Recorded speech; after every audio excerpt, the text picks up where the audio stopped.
semuanya, nama aku Gina Kamila. Aku salah satu mahasiswi dari program vokasi jurusan akuntansi angkatan 2020 di Universitas Indonesia.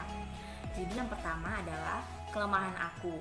Nah, kelemahan aku itu adalah aku tuh orangnya tergesa-gesa.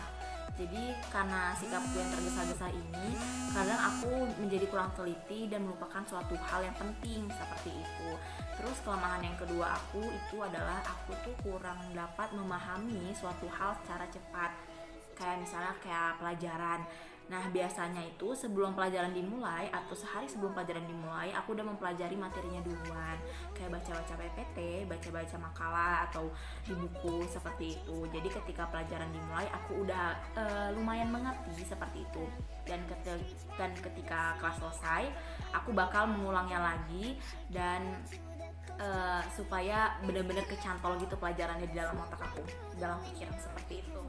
Terus yang kelebihan aku itu adalah aku anaknya sangat-sangat disiplin. Disiplin seperti apa sih? Nah, aku tuh sangat-sangat terorganisir orangnya. Jadi kayak misalnya bangun pagi, aku mandi, sholat dan lain-lain, itu emang benar-benar udah terorganisir seperti itu. Kayak misalnya nih kan pada musim pandemi nih, biasanya kelas kan lewat Zoom atau lewat Google Meet. Biasanya itu aku udah standby di link Zoom-nya tuh 30 menit sebelum kelas dimulai seperti itu. Terus entrepreneur yang ada di diri aku itu maker. Kenapa sih maker? Nah, karena maker itu mempunyai keinginan yaitu memecahkan masalah dengan efisien. Nah, ini saya itu adalah orang yang seperti itu gitu. Jadi ketika aku ingin memecahkan suatu masalah, aku bener-bener nggak peduli dengan prosesnya mau panjang, mau pendek, mau lama, mau cepat. Yang penting aku mendapatkan hasil yang benar-benar aku inginkan dan itu benar-benar efisien seperti itu sih. Terus kekurangan dari seorang maker ini adalah tidak bisa mengendalikan emosinya. Nah, ini adalah salah satu sifat yang benar-benar saya miliki seperti itu.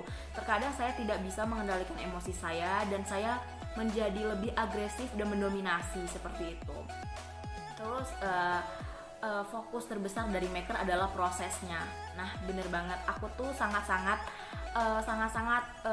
fokus dengan proses yang aku berikan atau proses yang aku jalani. Jadi aku emang harus menjalankan proses tersebut untuk mendapatkan hasil yang aku inginkan, seperti itu. Entrepreneur atau pengusaha yang sangat-sangat menginspirasi saya, salah satunya adalah Steve Jobs. Steve Jobs sendiri adalah CEO dari alat elektronik merek Apple. Apple ini bergerak di alat elektronik seperti handphone, laptop, komputer, dan lain-lain. Merek Apple ini sering banget kita temukan di mana-mana. Kayak banyak banget deh kita lihat gitu kan. Bahkan kayak orang-orang terdekat kalian mungkin memakai barang elektronik yang mereknya Apple seperti itu.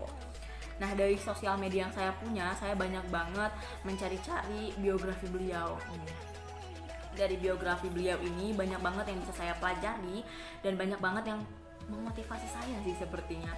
Tapi sifat beliau yang sangat-sangat memotivasi saya itu adalah pantang menyerahnya beliau, begitu. Jadi dari kecil beliau itu hidup dengan perekonomian yang kurang memadai seperti itu, dan kecintaannya beliau dengan mekanik gitu.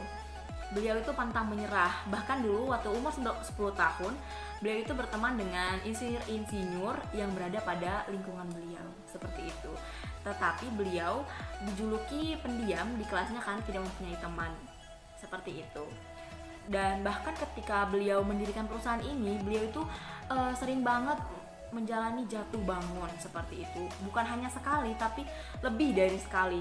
Jatuh bangun, jatuh bangun. Ketika jatuh, beliau tidak akan pernah menyerah. Beliau malah mempelajari kenapa bisa beliau jatuh dan akan memperbaikinya di selanjutannya, seperti itu sih. Dan itu sangat-sangat, menurut saya sangat-sangat menginspirasi saya. Sifat pantang menyerahnya beliau itu sangat-sangat memotivasi saya gitu. Karena saya yakin bahwa apa yang terjadi pada hidup kita itu nggak akan sesuai dengan keinginan kita. Kayak jangan putus asa terus, karena saya percaya bahwasanya pelaut yang hebat itu lahir bukan di laut yang terang. Jadi menurut saya jangan pantang menyerah dan terus berjuang sampai kita meraih apa yang kita inginkan. Seperti itu. Terima kasih.